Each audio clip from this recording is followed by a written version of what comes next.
Welcome to Diamond Mind Radio. If you are in search of a podcast that is committed to breaking through the barriers of trauma-related experiences while igniting the passion within, then look no further. Through shared life experiences, we are promoting empowerment, positive perspectives, self-growth, and development that encourage a strong mindset. I am your host, Jessica Daly. I am a certified occupational therapy assistant, family and youth coordinator, photographer, mom of two, fire wife, and your new bestie. I am so excited you are here with me today. Enjoy the show. Did you guys know that there are over 30 million people that are trafficked all over the world? 80% of those trafficked are women and girls. 50% of those trafficked are under the age of 18. This makes me all kinds of emotions. Totally not happy about it, and I know you guys can relate. How about approximately 40% of the world's population exists on only $2 a day? $2, guys. Can't even buy a coffee from Starbucks for $2. That is insane. Poverty is real, not cool. So you're probably asking yourself, what can I do to help? Because I know I have. Well, let me introduce you to Trades of Hope. If you haven't already heard of them, let me tell you guys what an amazing company. They are empowering women out of poverty. They provide women with opportunities, breaking the cycle of poverty and sex trafficking. Their artisans are paid 100% upfront of their asking price. They make 3 to 6 times more than the normal wage. Artisans hand make ethically crafted accessories unique to their region. You guys have to check it out. They have the cutest things. They have home decor and they have jewelry, which I love. And they just have so many cute things. And now clothing. Each purchase you make works towards ending poverty and human trafficking. So I'm inviting you guys to head on over to jessicaslink.com, JESSICAS, link, LINK.com. Again, that's jessicaslink.com. Go check out Trades of Hope. You will find the shop there and make a purchase with a purpose, guys. This is such an amazing mission. Not only are you going to be contributing to ending the cycle of poverty and human trafficking, you'll also be supporting Diamond Mind Radio Show. So head on over, check it out. If you happen to make a purchase, go ahead and screenshot that, tag me on your social. I want to see what you get because I am like in love with their new fall collection. I have a few pieces myself. Their Dare to Dream earrings I am obsessed with. And don't get me started on those revival earrings. They're so cute. So what are you waiting for? Head on over to jessicaslink.com. Have you ever met somebody and had this instant connection like right off the bat? Well, that's what happened to me when I met our very special guest. I have only known her for less than 3 months, and it's completely crazy that that's as long as I've known her, because it's felt like we've known each other forever.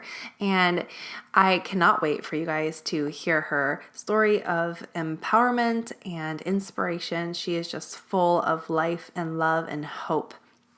Spring is also a native Floridian. She was born and raised in Jacksonville, Florida. She is a graduate of Douglas Anderson School of Arts for Theater, and she also earned her bachelor's degree in English literature from the University of Central Florida and a minor in education from the University of Tennessee. Super impressive. She has over a decade of work experience teaching and private tutoring prior to launching her Trades of Hope business. She loves her work as a trainer, speaker, and empowerment advocate. She is very empowering, let me tell you. She is a wife to children's book author Steve Mingey and a mama of one dynamic daughter whom she homeschools and she adventures with in New Smyrna Beach, Florida. After years of struggling with health issues and feeling their values and work were misaligned, she and her husband sold their home in 2017, along with 90% of their possessions, in order to live the tiny home on wheels lifestyle. Don't you love that? I totally admire that. This empowers their family to live on a minimal budget and choosing the entrepreneurial endeavors instead of corporate careers. Wow. She definitely has that entrepreneurial spirit, and you guys will totally get that when you listen to her. Spring is excited to share her story of faith over fear and her missional business that helps break the cycle of poverty and end human trafficking. She partners with women in 17 countries to sell the beautiful, ethically crafted goods they design. She has traveled to Haiti with Trades of Hope and saw firsthand the very real impact of fair trade, slow fashion. We truly can inspire hope and create change in our everyday lives, and Spring will share how we can do this as a collective movement of hope. Get ready, guys, because you're about to get so inspired. Hello and welcome back to Diamond Mind Radio, episode 10. I'm super excited. I have my very good friend here, Spring Mingey, and she is going to share her amazing story. It's full of empowerment and inspiration, and I have the pleasure of introducing her right now. Welcome, Spring, and thank you for taking time out of your day to be here with us and share your story. Thank you for inviting me. Yay. So glad to be here. Okay, so just tell you a little bit about me. First, Jessica and I, we met each other at a networking event. So it was so neat to meet someone who was very interested in human trafficking, being able to fight against that. And so I had a table of beautiful products. I actually have a fashion for good business with a company called Trades of Hope. And so I love my job because I get to meet amazing women like Jessica. And I've had the pleasure of having this business now for 5 years. And 5 years ago, I was introduced to Trades of Hope through an invitation to a party. And I was invited to come and look at products. I had no idea what it was about, but I wanted to support my friend. So I hopped online to check it out and was in awe of what I saw. And that is that Trades of Hope is not just beautiful products that you can shop and wear and gift, but every single one of them have a story because they are handcrafted by a woman who is being empowered to rise out of poverty and to come out of human trafficking. Every piece is made by a woman who is a survivor. She's a victor in her life and is able to dream and plan for her family, buy land, get educated. Her children are being educated. So to be able to be a part of that empowerment, my family is being empowered as I'm partnering together with women around the globe. So we have women making our products in 17 different countries, including the US. We do have some partners here in Los Angeles and also Nashville. I didn't know that. That was so awesome. Yeah. And those groups specifically are working to fight against sex trafficking and addiction. Wow. And those usually are going hand in hand. So there's just a lot of healing. I like to say safety, health, and freedom. So Trades of Hope is about women being safe, healthy, and free, and their children as well. And in the process of that, I'm experiencing those same things in my life with my own challenges and things that I have to overcome. I do live here in Central Florida, but I live in New Smyrna Beach with my family. I've been married 13 years. My husband and I met each other through eHarmony. We were actually matched, was it July 2005? So we've been married for 13 years. We have one daughter, and she's 9. I homeschool her.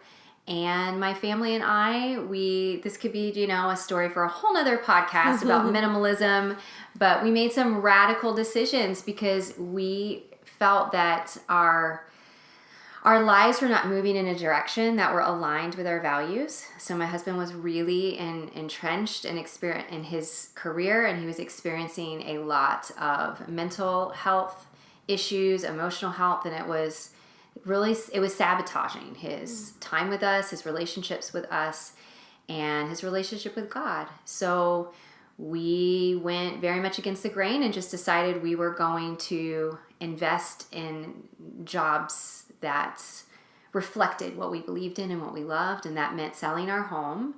And we decided to buy a little tiny home on wheels so that we could just be entrepreneurs and focus on that. And it would be okay some months if we didn't make much money, but we'd be able to be together and do what we love. That is so inspiring. I love that. So So when I met Spring, I decided to go to this women's networking event, and I almost didn't go, but I'm like, I just felt like I had to, that there was a reason why I needed to go. So Spring, I told her the first time I met her, and I hope I didn't scare you, that I said, you are my reason why I came here tonight. I was walking by her table, and it was beautiful. She has this amazing setup, and with all her beautiful jewelry and literature, and these earrings just caught my eye. And I was actually doing a speaking engagement the next day, and which is terrifying for me always. So to wear something beautiful definitely gives me some confidence. And then you popped over, and that's when our conversation started. So I'm just so excited to have met you, and the things that you do for not only our community, but around the globe is just amazing. Well, I feel the same about you. Jessica is such an influencer. You are an influencer. I'm speaking about you like you're not in there. I know, it's weird, right? This whole thing is weird, guys. You are an influencer. So it is really, it's like getting to the end of the rainbow in a pot of gold when you get to meet someone like you at an event like that. You never know who you're going to meet. I was not weirded out when you said that. I feel that way often. And really, you know, in my job, I'm meeting different people all the time.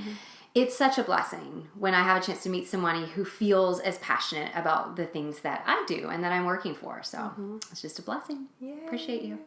So let's hear your story. And I know I told her it's okay with, and I'm talking to them. I know it's weird, but you guys are all in the room with us right now. Not physically, but there.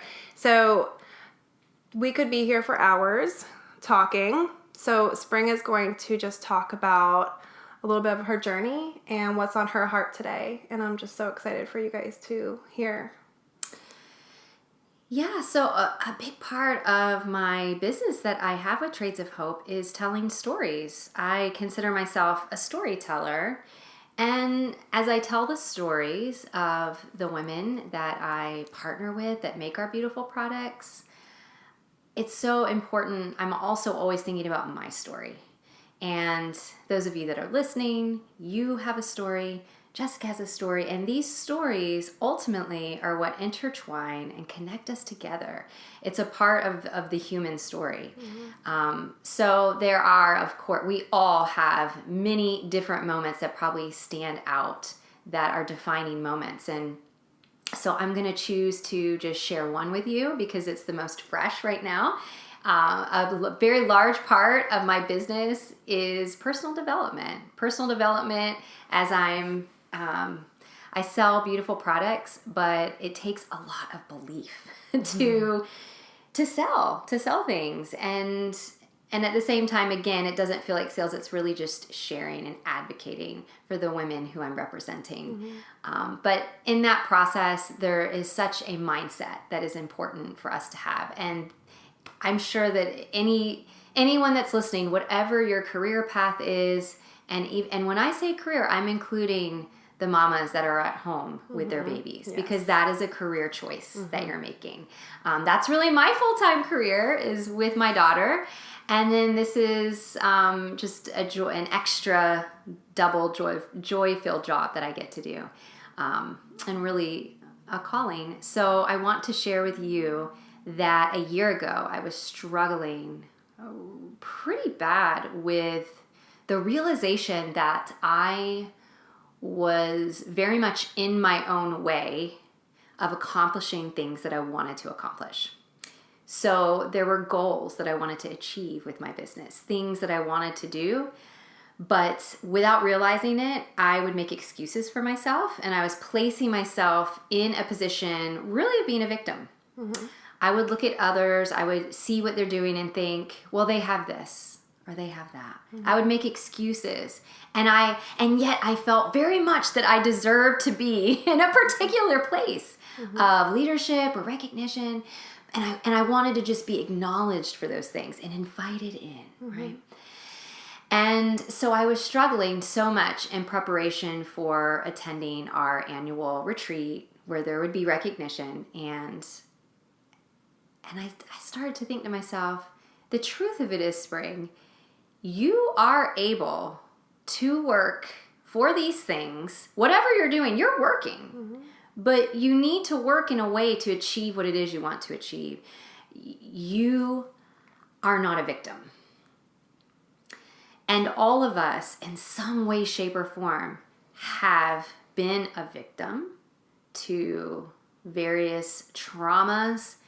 Not to compare, this isn't about comparing whose is worse. Mm-hmm.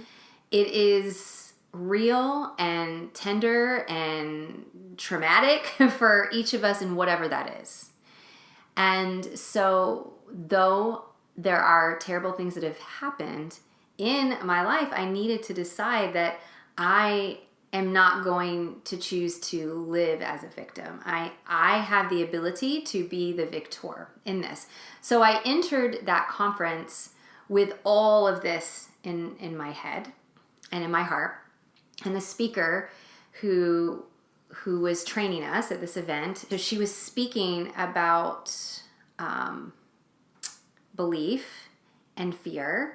So where self-doubt comes for. The dreamer, where is the dreamer in you? And whose voice do you listen to more, the dreamer or the doubter? Mm-hmm. And as I'm listening to her training, and I'm thinking about what I would like the next year to look like, I was so excited with the thought of reaching for things she was talking about. But just as excited as I would feel in my head, inside my chest, there's this physical feeling of this block, like a brick on my chest, a suffocating feeling that I could not break out of where I was. And I viewed myself just a mediocre at what I did with my job, wanting to do more, but I couldn't get there. So there was a colleague who was listening to me share some of my struggles, and I was asking her about her story. And she is an incredible story too. And I wondered, she was actually the top leader in the company that year. Mm. And I wondered, what's her drive? What motivated her? And so I just listened to her story, which was a story of complete and total spiritual freedom. She was freed of some very intense things. Mm. And as she was freed, she then just wanted to help everyone else experience the same thing. So that was the place she was coming from. And she offered to sit with me and talk with me and pray with me. Mm. So at the end of that event at 10:30 at night, who wants to do anything at that point? Mm-hmm. You've been on this 2-day extravaganza of busyness, and everybody's exhausted. But she just met me with a smile, and sat down with me and started asking me questions.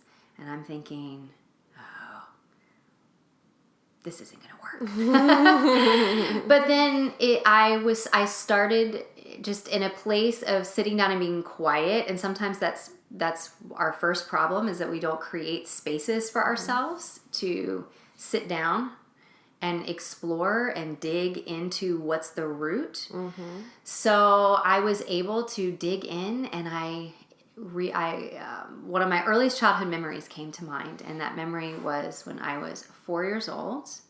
And I first learned how to tie a shoe, and I was super excited. I did the tie on my dad's work boot, and he was there sitting on the couch, and I brought the boot, and I was so excited, and I was like, "Look what I did, Dad!" And he said, "Shh, get out of the way," because he was watching TV.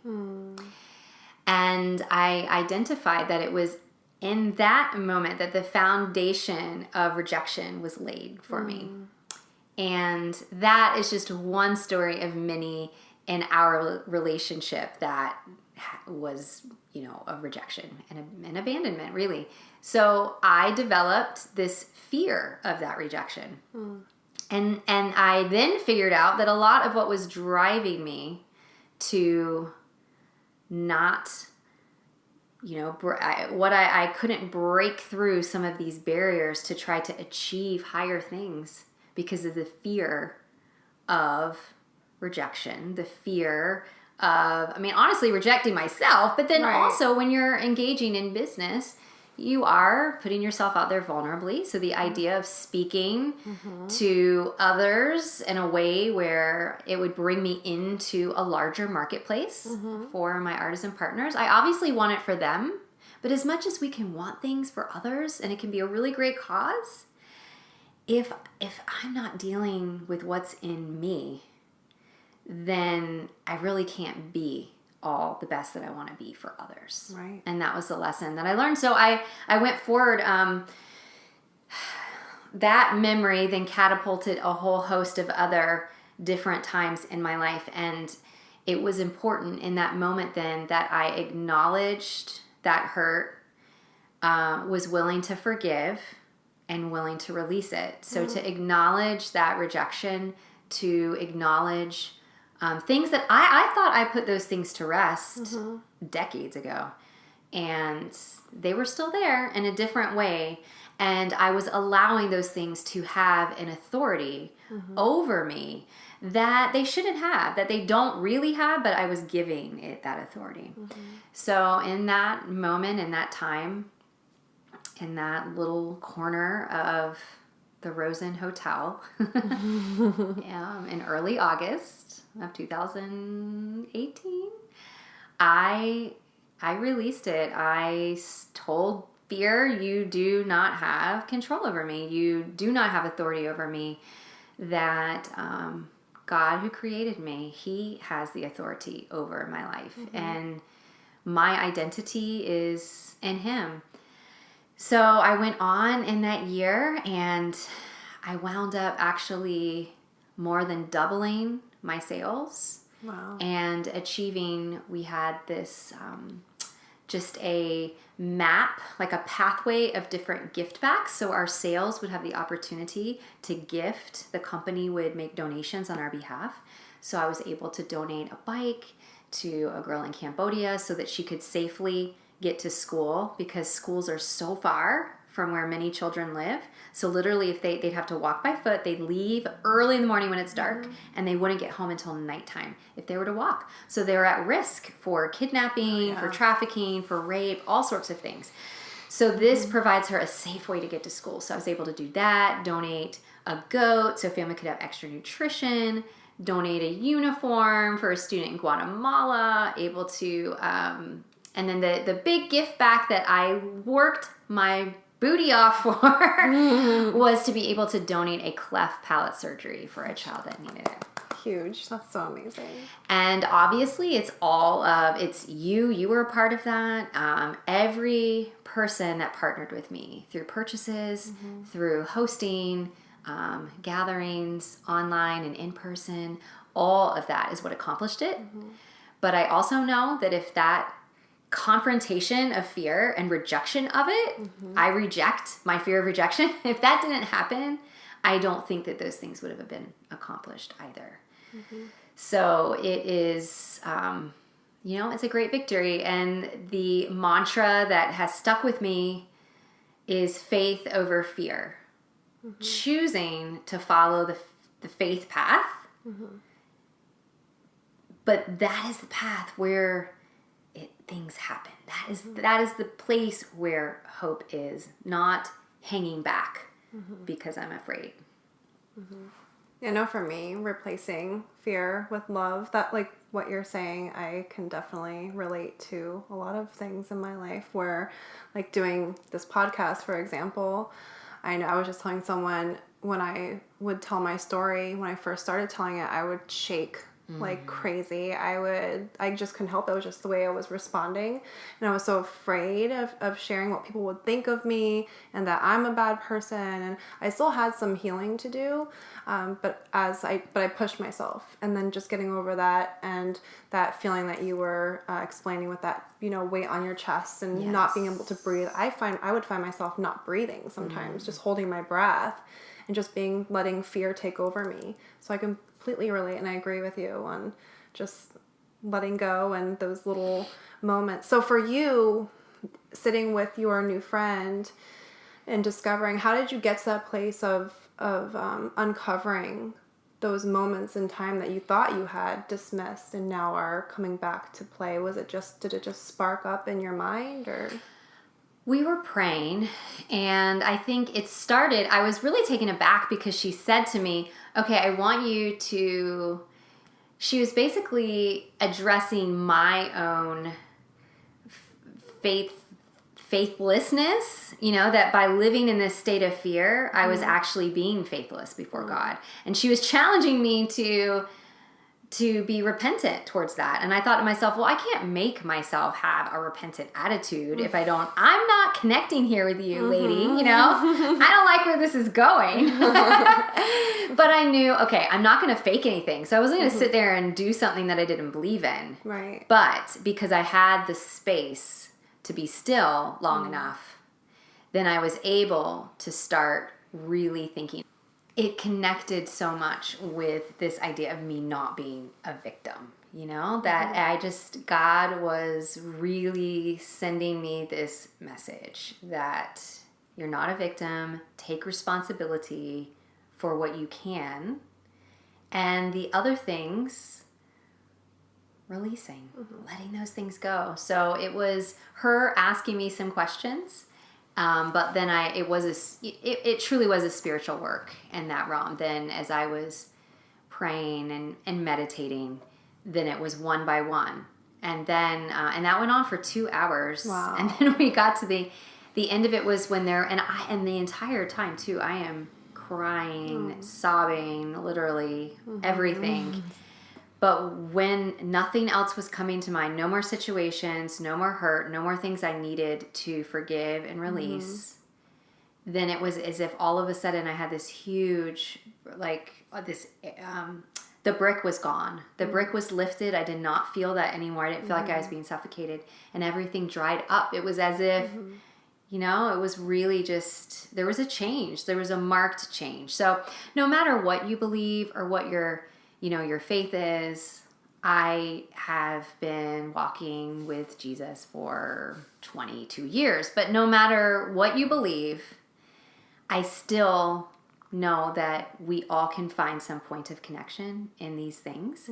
And having someone that you can talk to that will listen, and you acknowledging these things, but also choosing, you know, we need to acknowledge what we're responsible for, but then it's very, very important to me, a very important lesson given to me by a wise older friend, and that was you need to be kinder to your younger self. For me, a lot of things that I did that created shame in my life happened during my teenage years and, you know, those early years.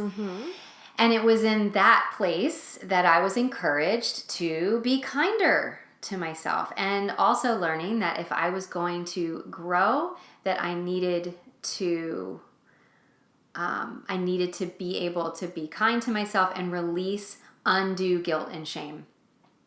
If I'm feeling guilty about something that I'm not responsible for that happened, that's not our best, and that's not what's meant to be, but it will keep you in a place. It was keeping me in a place where I wasn't able to grow and work and live and enjoy my relationships and enjoy who I was created to be fully, because I was holding on to undue guilt and shame. That's amazing that you're sharing all this with us, because I am thinking of a few friends, and it's funny because I think it was the last episode we talked about some of this, but in that episode talked about like when you said being from victim to victor. I love that. I've heard like survivor to thriver, heard that one too, and I think it's, you know, also comes for me, it's perception with what words. Well, I just want to say that I think sometimes we maybe feel like we're not doing something right when it seems like we can go from one struggle to the next struggle. And so much of growth and development, you know, allowing yourself to feel these things and learning what you need to learn from it and moving forward. But then when you get to that forward place, so for example, I shared with you I had these amazing achievements that I had never had in my business before. So a year later, I returned to retreat. The same speaker was there. I ran up to her. I told her, you know, guess what? And she was in awe and wanted me to share a little bit about what happened. But I have to say that what I had imagined in my head of what this would feel like, getting to these places of achievement, well, guess what? Then another thing that I needed to deal with in myself came up so that it didn't even feel fully enjoyable. So I think we just have to, and then I'm like telling myself what I'm telling you. Okay, Spring, you need to be nice to yourself. And I'm realizing, so I'm still, we're always on a journey. We should never stop learning. And if we never stop learning, then there are always going to be new layers of different things. But hope, my business is called Trades of Hope. And so hope is the fact that, I needed someone to show up for me. I didn't know that it was Tracy that I needed. I didn't know it, but she was there. And I needed to take that step of sharing. I reached out to meet with her and she said yes, and she was willing. So I vote, again, we're not victims. If there's something that you need, it's your responsibility. It's my responsibility to speak up, to look for it. And if I try in one direction and that didn't work and that didn't go well, then I need to try another, keep trying, keep moving. But she showed up for me. And now what I got from that, I can take and show up and be there for others.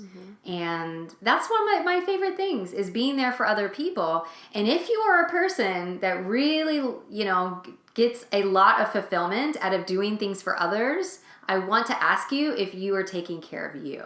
So that's my next layer. Just so you know, I am in the immense throes of realizing that I am not really a good friend to myself.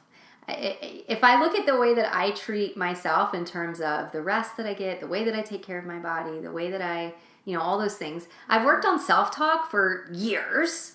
So that's better. But how do I treat myself in the way that I divide my time and the boundaries I set, all of those things. So I'm still on a journey. I'm thankful I can celebrate. It is important to celebrate every victory that you have as the victor that you are. But you're not doing anything wrong when you realize, there's still layers that I have to work on. Yes. And I love that you're saying so many great things that I just want to quote you on. I feel like we should have all of these little, I should just be writing them all down and taking notes. But I do want to backtrack because I remember what I wanted to ask you was about forgiveness. Because this has been a topic with my family of where I stand in forgiveness. And I really wanted to see what you thought about, what it means for you. Because for me, with my biological father doing the things that he did, and then the person who raped me at a very young age, that was very hard. So forgiveness to me is saying it's okay. It's okay. But I did have a lot of hate. Yes. I wanted blood. There was that time where I just wanted, I said a lot of things that I wouldn't say today. Sure. And I'm okay saying and announcing it that I wish those people well. But I don't love them, nor do I hate them. I'm not anything towards them. But I don't feel forgiveness because, like I said, forgiveness for me is it's okay, I love you. That's what it's like for me. It's more of I've, how you said release. I like that word because I've released that from me and I'm not carrying it. Because in order for me, what you're saying, to go forth in life and to grow and to progress, because we're always growing and learning.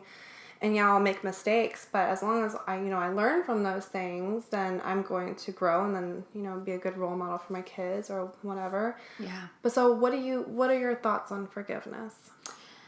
Well, my journey through forgiveness was I grew up going to church, but though I was involved in church, I do not believe I really experienced a real relationship with God until I was about 19 years old.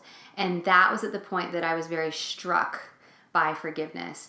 And what I mean by that is I was reading the passage about the cross and the realization of someone who walked this earth perfectly, who first of all came to earth perfect, came from heaven, then in a human form to feel it, not just like, oh, I have a human body, but feeling all the things that I felt, feeling pain, feeling weakness, feeling vulnerability, susceptible to all those things.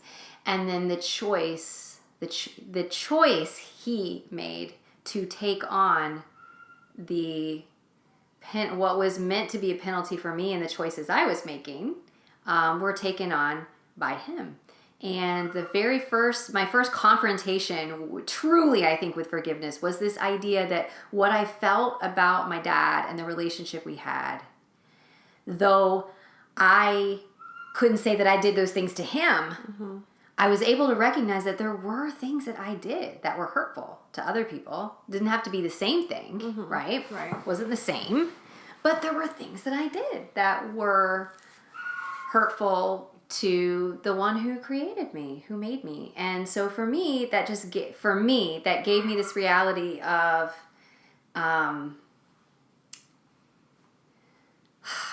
it's not really about I'm not trying to compare, because in what was done to you, like, it's not comparable. Even if you think about maybe the worst thing you've done, it doesn't feel justifiable, right? Right. But at the same time, me identifying that there are things I've done that have hurt people, rejected, made them feel rejected, whatever that is, that was enough for me to identify that I am thankful for the forgiveness that is extended to me without judgment and freely. And I wanted to then do that too. But I find that we go through layers of even the forgiveness process, because that was when I was 19. I don't mind telling you listeners, I'm 41. So which she doesn't look 41 at all. So many years. And it's amazing, because I was doing something with my family recently, my mom and dad recently. And I was saying to my husband that I have a lot of emotions when my dad says things that are hurtful to me. He still, to this day, he hasn't really changed in that way. And I get so emotional about it. And I'm like, why do I give him that much power? And if we don't release it, we're giving that person, that pain, that trauma, power over our present. Yes. So forgiveness and in that regard, it absolutely 100% is not saying that it's okay. And it's also confusing, because when these things are done to you, and especially by a person who is supposed to be a caretaker of you, and you know that, like, your brain knows, like, that's a person that's supposed to be taking care, protecting me, right? And they don't. They violate that. So then what is necessary is to understand that is not a safe person. And you are absolutely 100% do not need to trust that person. You don't need to be around that person. You don't need to talk to that person, have any contact with that person. You can protect yourself, but you can, for yourself, for your good, your health. No, that's helpful, Spring, because that's something that my older sister and I have talked about, and we have different views on it. Okay. Because what I've expressed to her is that forgiveness means something different to me than it does for her. I don't quite have the word that but I have let it go. I don't hold that resentment or anything towards that person, which is freeing for me. Yes. That's where I receive that freeing feeling, and being able to grow and to become the person I am today, in order to be a good mom and all of that stuff. I think this is different based on our faith or our beliefs, but I also believe that, I am not the judge, and I don't know all things. And since I can honestly say I do not know all things, and I do not know the heart of anyone. I cannot see in it. God created them, God can. They will have to face and be held accountable for their choices. And based on that alone, it can be sobering enough when you think about that. Now, I'm saying this to you, but there are scenarios I'm thinking in my head right now that if I was faced with a person in this scenario, I don't know that I could do it. Yeah. But it is what it is, right? And we just do one day at a time. That's right.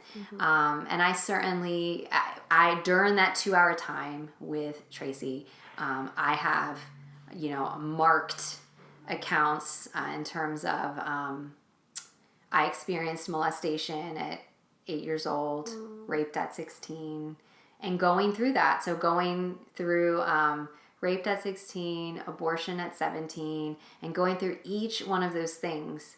And again, there is, in all of these layers of things, when you're thinking about you're a teenager, you're still a kid, there is a level of protection that wasn't there. And that has to be acknowledged to where you can give yourself gentleness, you can give yourself grace to not carry the weight of all, not being bound by guilt and shame. That doesn't mean that you don't take responsibility. Like I, through the years, have come to terms and taken responsibility with what, with choices and the consequences that come of those choices.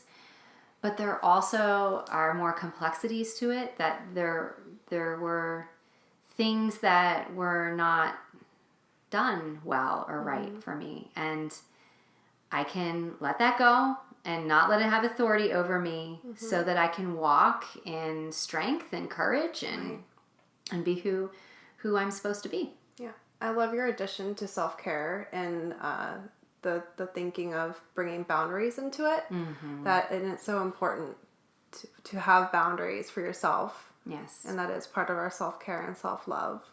I'd like to check back in with you. I don't know if 6 months is too far off, but I just within a week, so we just had our retreat again. It was like a full circle for me, right?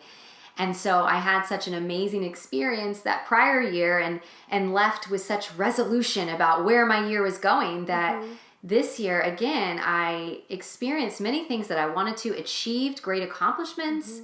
I reached actually a milestone of having sold $100,000 in artisan products in my lifetime with Trades of Hope. And because of that, the company actually donated like a year's worth of, they donated prenatal and postnatal care for a mom and her baby. I also had another donation made for domestic violence survivors in my honor for another achievement. So incredible things. It was an amazing time. But I'm like, what is going on inside of me?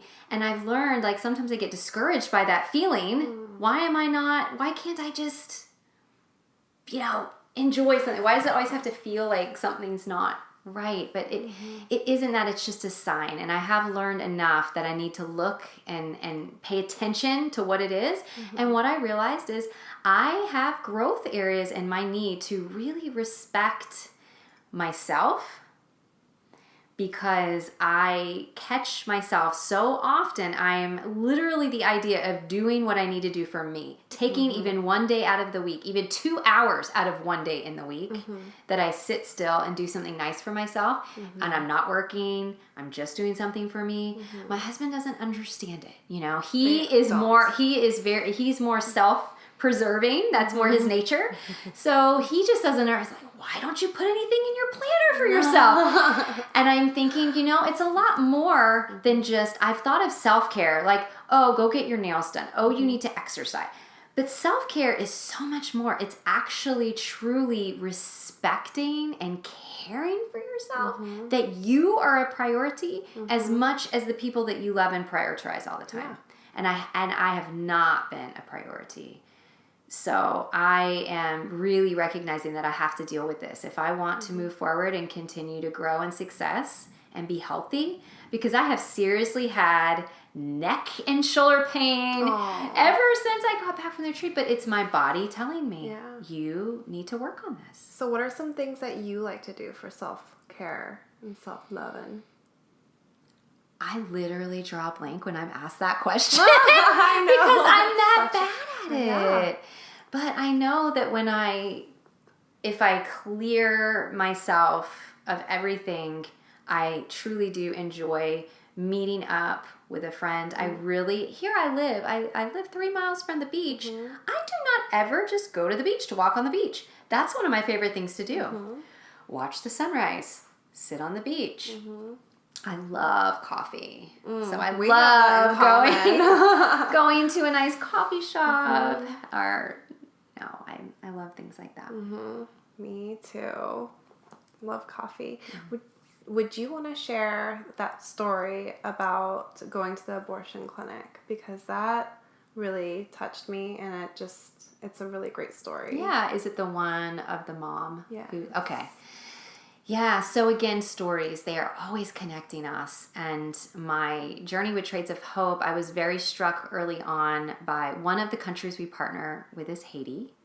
And there's a mom in Haiti who I have grown very connected to because she began her business making products at the same time that I started my business with Trades of Hope.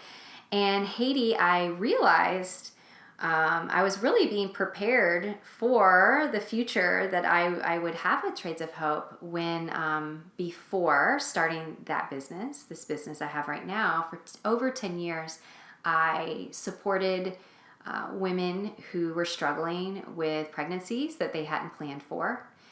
And I did that not by going to a center or taking phone calls, but I would actually go to the local, we have a very notorious abortion clinic in downtown Orlando.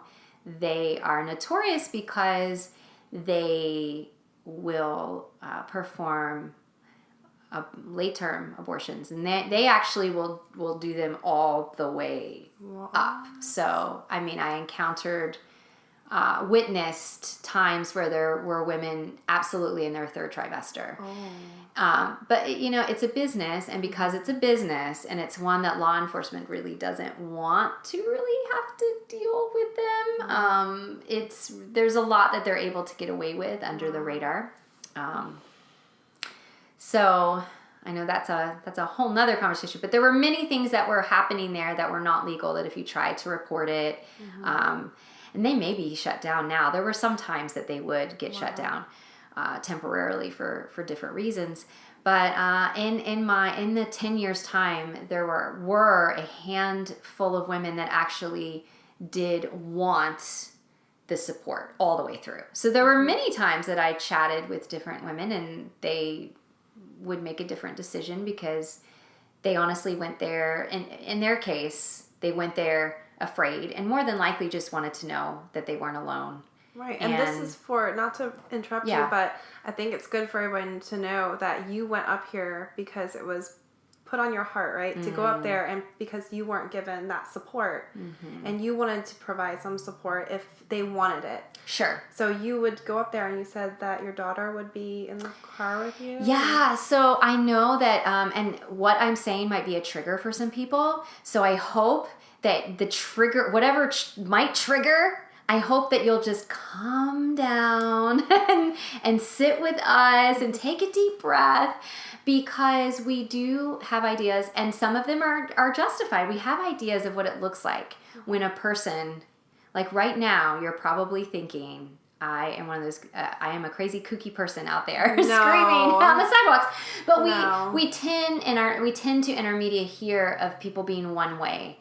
And I did witness some things that I didn't agree with when I was out there, but that's not how I conducted myself. So the way that I'm sitting here talking with you is how I would go to meet someone. Now, it is a highly emotionally sensitive time. It just is. And believe me, it doesn't make it any better when you're someone who comes with the experience of having had an abortion.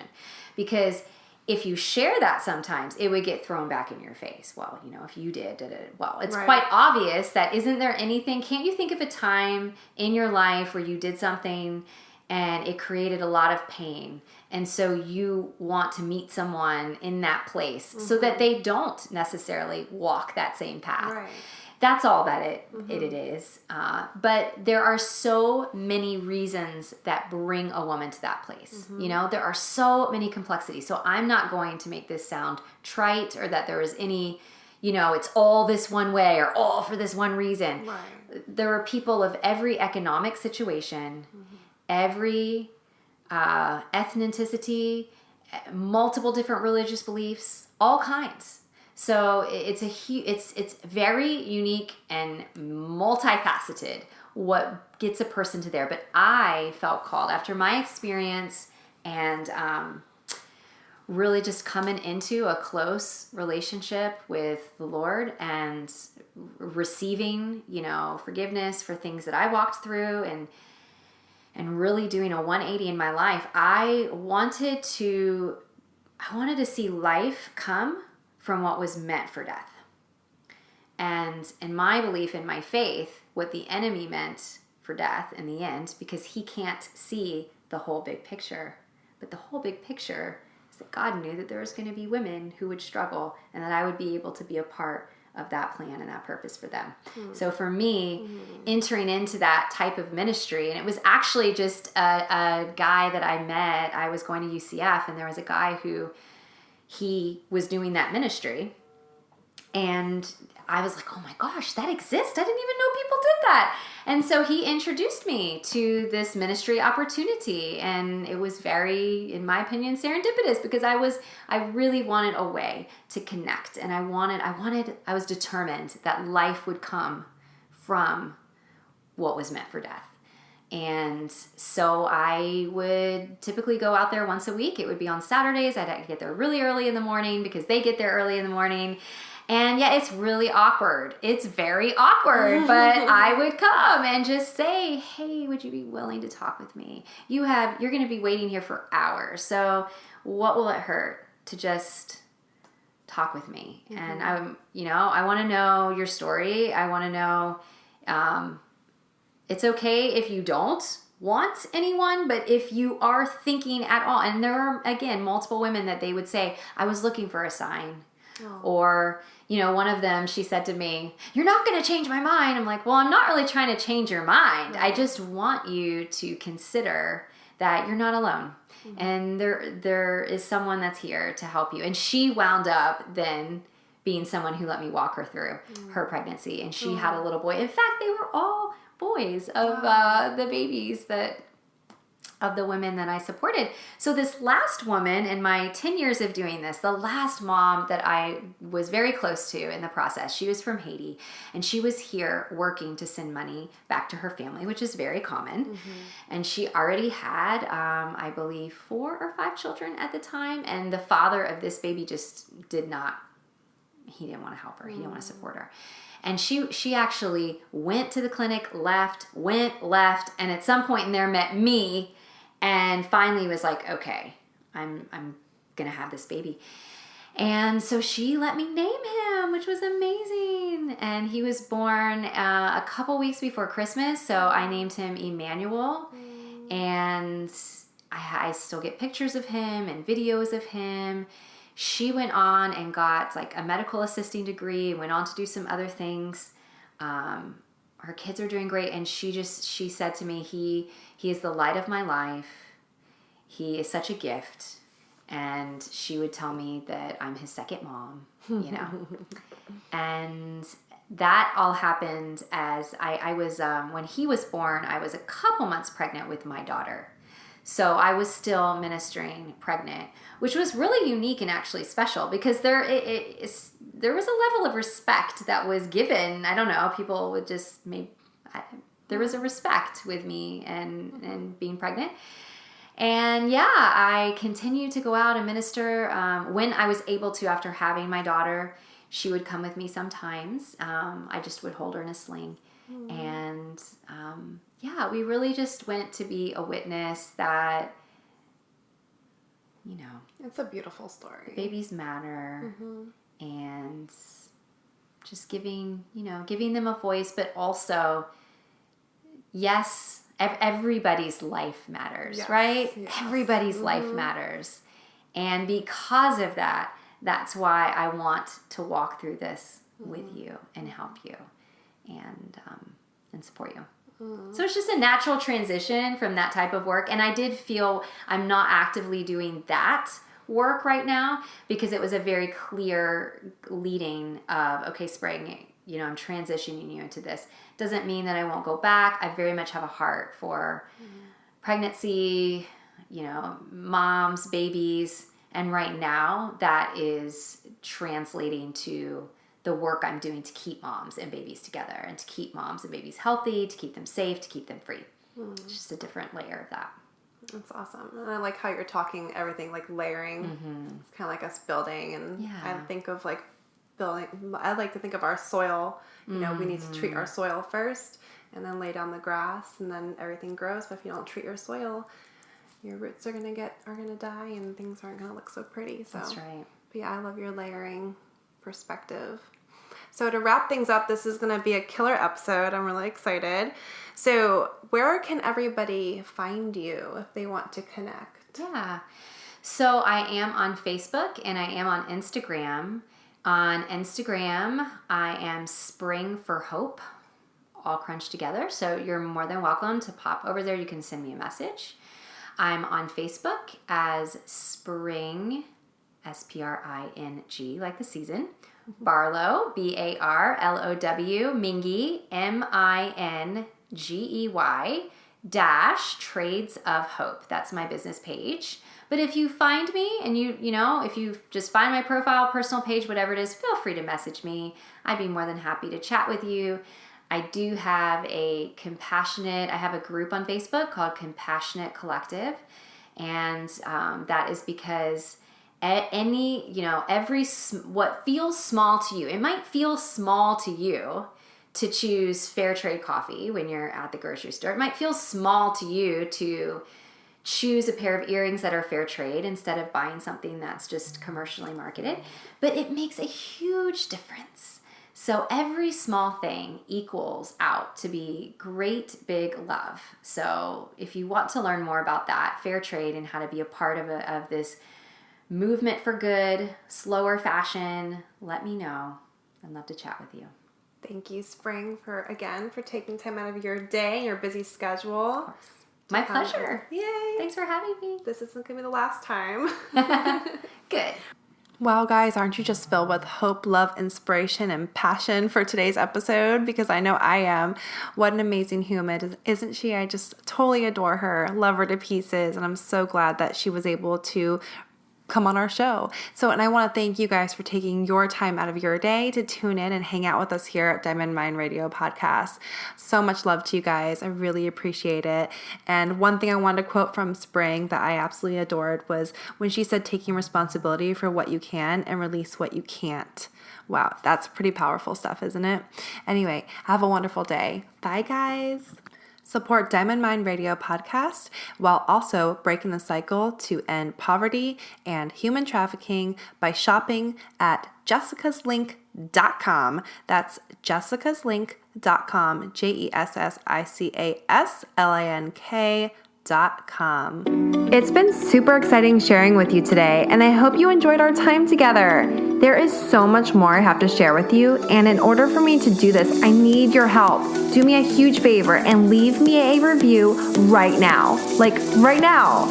These reviews are so important. Your review provides us with the fuel necessary for us to grow and reach the masses. I can't wait to hear from you and what you guys think. I absolutely would also love to connect with you guys. You can find me at Diamond Mind Radio on Instagram and Facebook. And while you're at it, head on over to diamondmindradio.com. Don't miss a beat by signing up for our email list. I have some amazing freebies I'm working on for you, so you won't want to miss out. Thank you for tuning in, and again, welcome to the Diamond Mind community, where strong minds connect.